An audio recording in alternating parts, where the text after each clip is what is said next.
Hello, my name is Carl Surrey and this is a video tutorial for the Facebook group called Fans of Serif Software.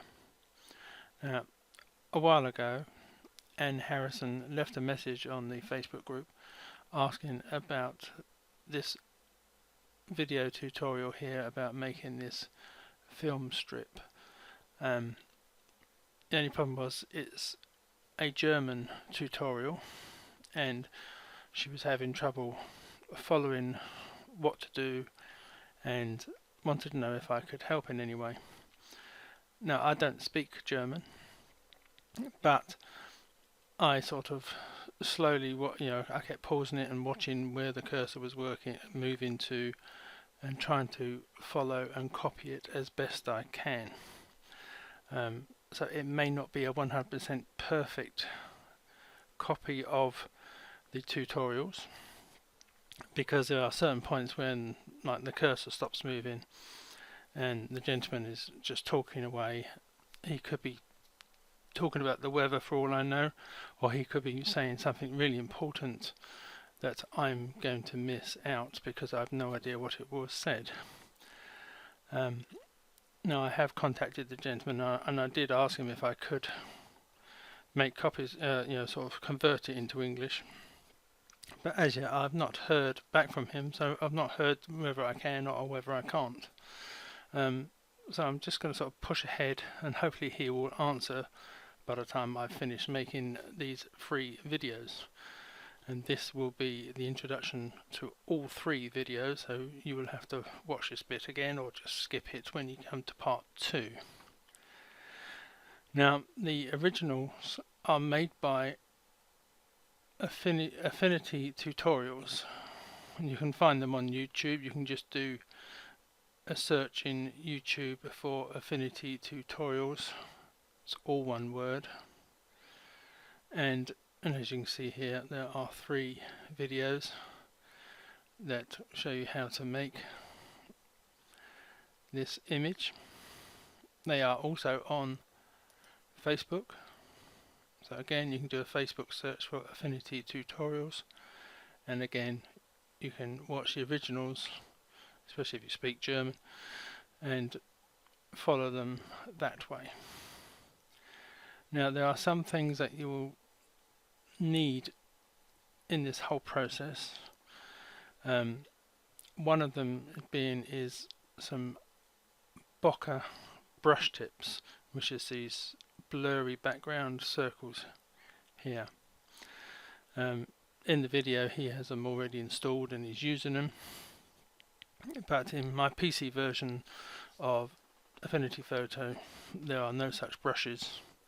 So what I did originally was I made my own, and I've made a short video. I say short, it's 14 minutes long, about making a very simple Bokeh brush tip. So you can search for that and you can install it into Affinity Photo and use it later on in this set of videos. After I made this, I did find some free ones. There's 24 abstract Bokeh brushes, free to download, and I've tried them and they work in Affinity Photo, and I did use them in my second test run of these videos, and I will be using them in this set of videos I'm making now. So you can either make your own, either by following my video back here, or what might be better, as soon as you get 24 of them, is to download them. Now, I will be adding the information about where to get these from in the file description that will go underneath the video. If you can't see it all, there should be a button that says show more, so you just click on that and it will show more of what I've written. Now, the other thing you will need, if you want to finish off the same, end up with the same sort of image, is the Google's Nix Collection. Again, this is a free download and it plugs into Affinity Photo, or it can work as a standalone product, but for the point of this tutorial it would be better if it was a plugin. So these are the three things or two things that you will need: the Nix Collection, a Bokeh brush of some description, whether you make your own or whether you download these ones here. So this will be the end of my little introduction. So hopefully once you've got all this bit prepared, you've got your Bokeh brush tips, you've got the Google Nix Collection installed, we can then get on with the tutorial proper. So hopefully you will be able to follow what I'm saying, and a very big thank you goes out to Affinity Tutorials for showing us how to do this particular project. So I'll see you in a minute.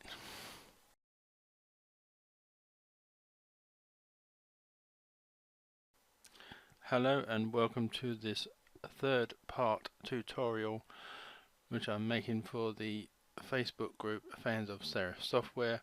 And if you've watched the introduction part of this video and of the other two videos, you will know that it is a conversion of a German tutorial done by Affinity Tutorials.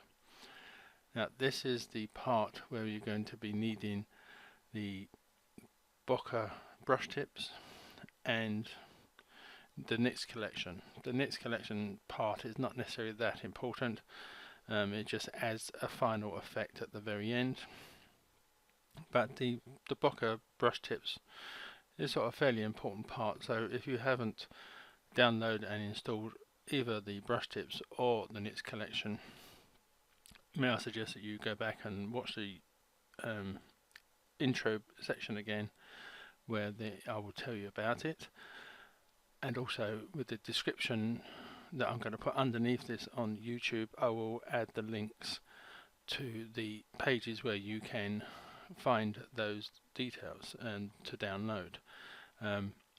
You may have to open up the description underneath the video because there's going to be quite a long description, and invariably it only shows the first few lines initially. You just have to click on the show more button to see the rest of it. So at the end of video 2 we would have come this far, where we've made the film strip, added the images and the reflection, and put the bendy twisty effect on to the film strip. And you should have 4 layers: the background, the film strip backup, which has been turned off, the film strip layer, and the film strip reverse, which is the reflection under here with effects added. So now we're going to add more effects onto or underneath certain layers. So the first thing we are going to do is going to add some sort of light reflections onto the film strip itself, and to do that we're going to use the ellipse tool, which is from this row of tools down here on the left, and I'm going to hold down the shift key while I do this, but I'm going to click and drag out a circle. Holding down the shift key will keep it as a circle. What size you make this I will leave up to you, but you don't want to go too big because this is going to be the sort of glint of light on the film strip itself. So once you had that, and it should probably by default be white, but that doesn't matter too much at the moment, as we are going to change that by using the gradient tool, which is this button here, and we're going to come down to radial, and when you do that it will add a line with 2 nodes on the end. I'm just going to nudge this first one just slightly outside of the circle, and I'm going to change the colours from being white in the middle to black on the outside. So this node at the end is currently the one highlighted, so I'm just going to make that black. Just make sure all the things are right down the end, so that is black. And then I'm going to click on the middle one to make that the current one, and this is already set on white, which is 255 all across the board of all the lines. And let me just zoom into that section there so we can see it better. Now in the middle of these two nodes you have this middle bar, and you can move this in and out to make the gradient vary, but what I want it is quite close to the middle, to the middle of the circle, so this looks like a point of light, and it's just sort of glaring out, leaving this area black. So let me just move out slightly so I can see where I want to move this to. So I will leave that like that, and I will come to the move tool. Now when I come to the move tool, just in case you haven't got these set the same as mine, but if you have a width, or maybe sometimes it's about 5 points, just bring it all the way down to 0 so that it is none, so you don't have a line going around the outside of it. And if you have a colour in here, it's probably best to just click on that, come to swatches and pick no colour again, so it will hopefully get rid of any line that may end up around the outside of this circle. So now I'm going to move this over to an area on the film strip where I want it to go, and then I'm going to, when you can fine tune this, you can reduce the size, increase the size to suit whatever it is that you want it to do. But before I do that too much, I'm going to change the blending mode of this layer from normal to screen, and what that will do, it will lose all the black area and only show the white area. So I can now move this again, and I'm going to have it so it just looks like that bit of light is just coming through that sprocket hole there on the film, and I'm just going to hold down the shift key and just make that slightly larger, and then just put that back to there. So let me just zoom out. I'll just do Control and 0 to put that back to there. I'll click on here to take away the bounding box, so it just looks like you've got that glow of light there. And you can make this a bit stronger by duplicating this layer,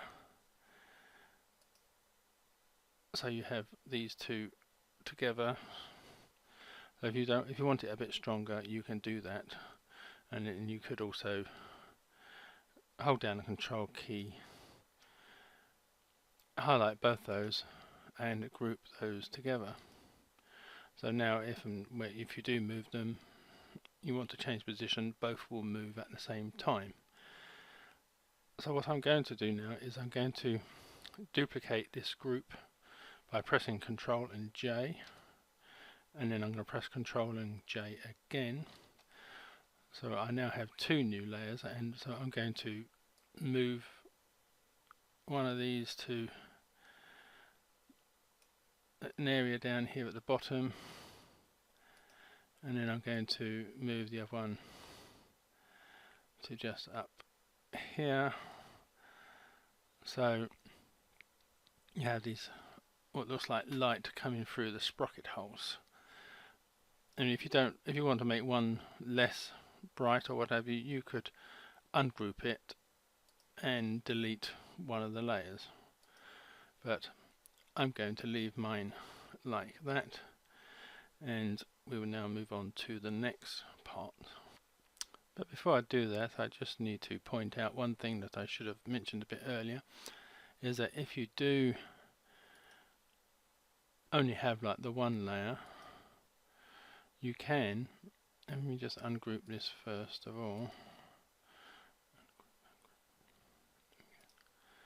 and I'll just hide one of these. Hang on. If you come back to the gradient tool, you can edit this to make it a bit brighter or a bit less than where you had it before. So let me just press Ctrl and Z a few times to go back to where I was. So once you have made this, you can edit again, and and even increase the size. And let's go back to it being a group. Then we go back to where I was, and so you can still edit it at any point there. So what I'm going to do now is I'm going to pick any of these layers, it doesn't matter which one, and I'm going to duplicate it again, come to the move tool, I'll just move it in roughly in the center, and I'm going to hold down the Control key and make this really quite big, and then I'm going to click and drag this layer and put it underneath both the film strip reverse and film strip layer, and just keep going until it is behind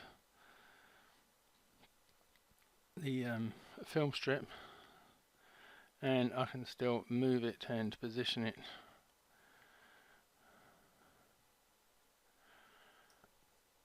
So this is sort of like the light source behind the film strip that is giving you these points of light. So I will leave that like that, and then we can move on to the next part of this video. Right, this next part was not really in the German version of the video, probably because he knows how to use this program better than I do, and his gradients do not really show up this edge line like mine does. I hope you can see this on the video, but it's more noticeable on this really big one, but it is sort of noticeable on the smaller ones as well. The best way I've tried to get rid of this was like I showed you before about taking the line down to 0 and taking the color off of the line, but I'm sure I'm doing something wrong because you can see this edge here. So what I'm going to do is I'm going to click on this especially this big one at the back here, and I'm going to add a layer mask to that, and I'm going to come to the brush tool and put the colors back to black and white, have black as my foreground color, and I'm going to lower the opacity quite a bit down to about 10%, probably reduce the size of the brush a bit, come down to the hundreds, and that will do. Make sure it is the layer mask that I am working on only, and the hardness is, I have the hardness quite low as well, and I'm just going to click around and drag around the edge of this to try and blend the edge of this light circle better into the background. I might need to increase the opacity, it's going a bit slow. Go up to 20%.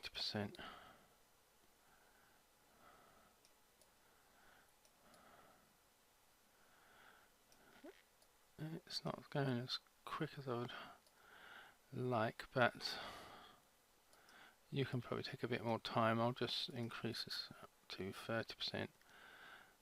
I find it is more noticeable with the darker areas.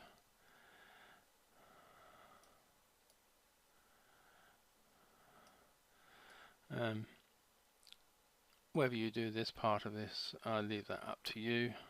Like I said, it wasn't in the original version, but I just like to help get rid of the more obvious line where these two layers join.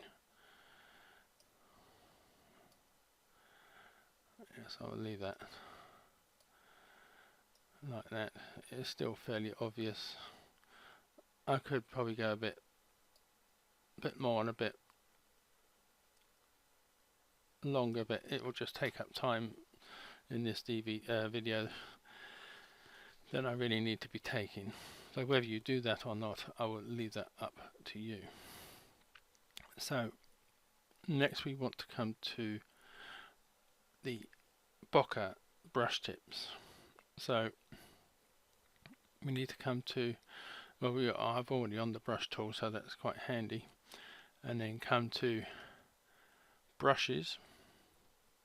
Now whether you have downloaded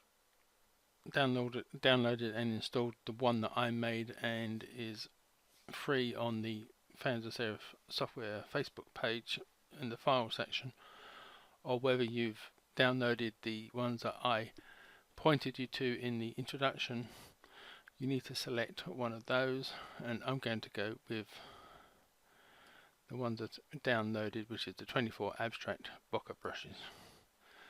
And so you have all these different brush tips, and the ones I quite liked personally were the later ones. I think it was like numbers 20 to 24, so I'll just pick on number 23, and as you can see, it is rather a big brush, so I'm going to reduce that in size just by pressing the left square bracket key.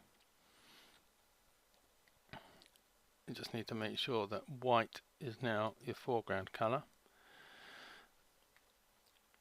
and I also need to make a layer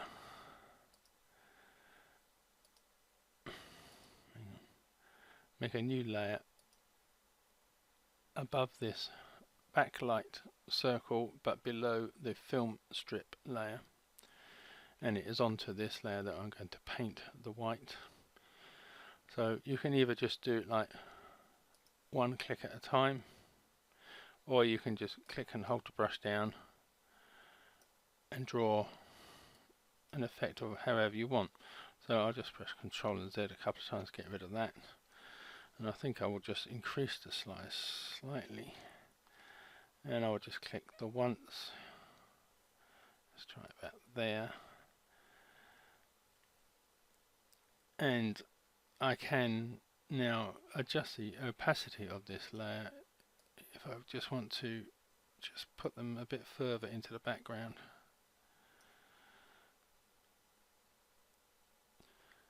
Now I can now add another layer above that,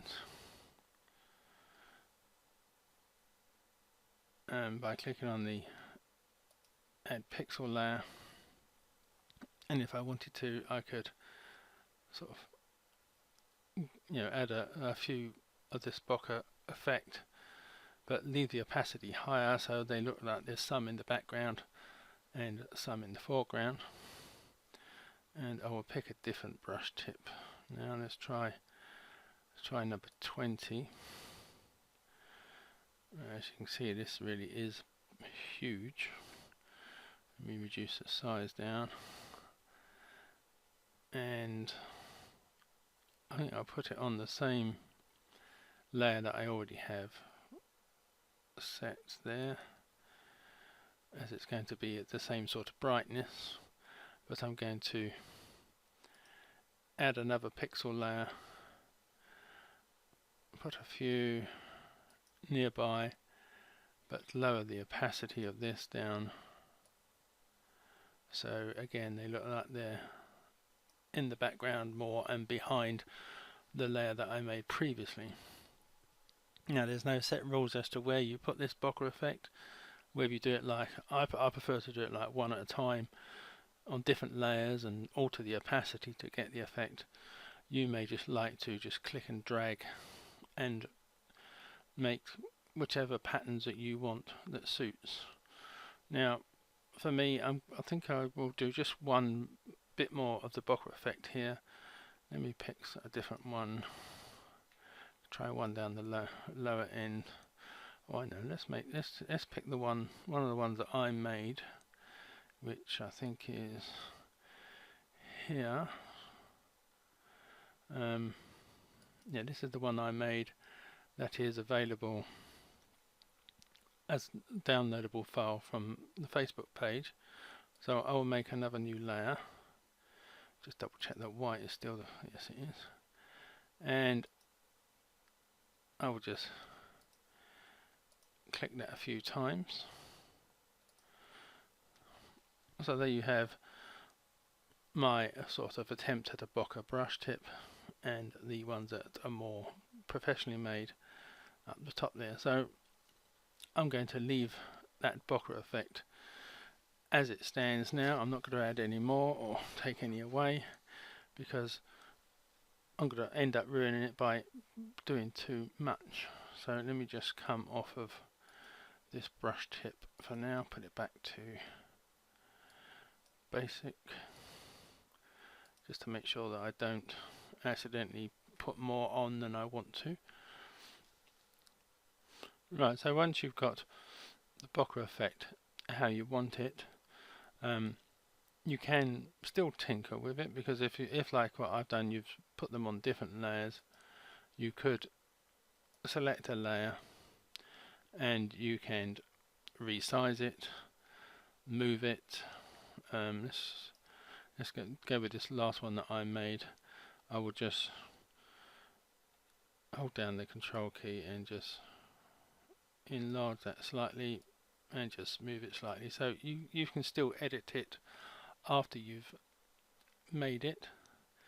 And once you're happy with all the layers, or if you're doing it all on a single layer just with one brush, however you do it, what you want to do is to select either the single layer or all of the layers that you have the bokeh effect on. In my case that is 4, and then group them. So right click and come to group. So now these are all joined together. Now this next bit is optional, but I think it is worth doing. If you come up to the effects tab and then come to Gaussian blur and put a tick into that, we can now add a bit of blur, so these aren't all so quite such crisp round selections. So how much blur you add is up to you. I'm just going to come to 1 pixel, so it just blurs everything, and I think that's quite a good look. So I'll just click outside this and come back to the layers, and I'll just click on the top one for now, just to let you see how we're up to so far. Right, so the next bit we're going to come to is using the Nix Collection. Again, this is optional. I mean, if you don't have the Nix Collection installed and don't want to use it, you could save this, and this would be the end result, and there is like nothing else to add unless you want to add more to the image.